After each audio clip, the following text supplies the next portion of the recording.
cliche to say that bread really is the staff of life. For thousands of years, everywhere humans have been, it's been that fundamental food.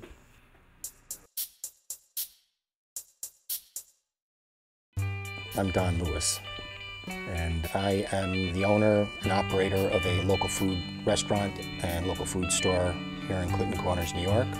We operate a commercial bakery completely on our own flour, and we run a sustainable flour mill.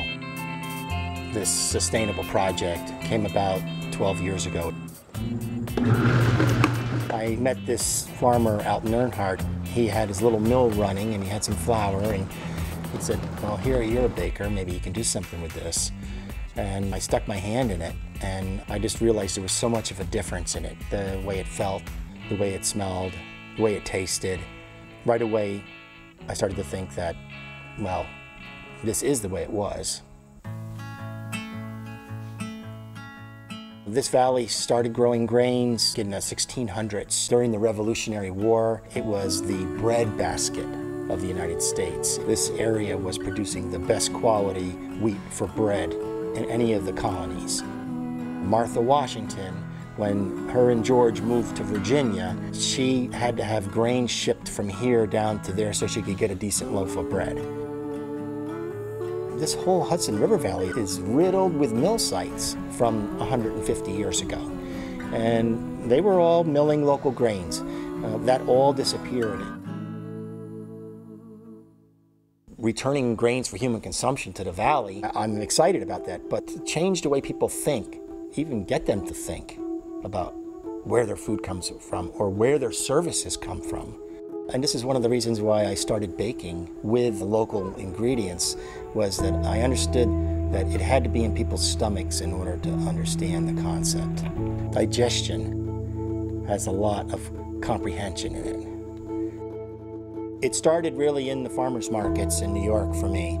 That's when I really realized that it was about my direct connection with the consumer. It is whole wheat. It's a different variety of wheat. I knew that people eventually would want to buy bread made with flour that was from grains that were local. But they had to be taught that it is special and why it's special. They would ask me, why should I spend that much money on that loaf of bread? It's like wine to me. When you eat bread made with local flour, you're getting nutrient density, you're getting tremendous quality in the food itself. But with that aside, just the fact that you get to taste your neighborhood. Consumers making a choice to buy a loaf of bread made with local flour has a lot of power to it. It enables the consumer to directly affect their neighbors. Whether it's the farmer that grew the grain, the cleaner that cleaned it, the miller that milled it, the bakers that baked it, the retailer that sold it, the distributor that brings it around. By spending $5 on a loaf of bread, they are affecting their whole neighborhood. Bread power. There's a lot there.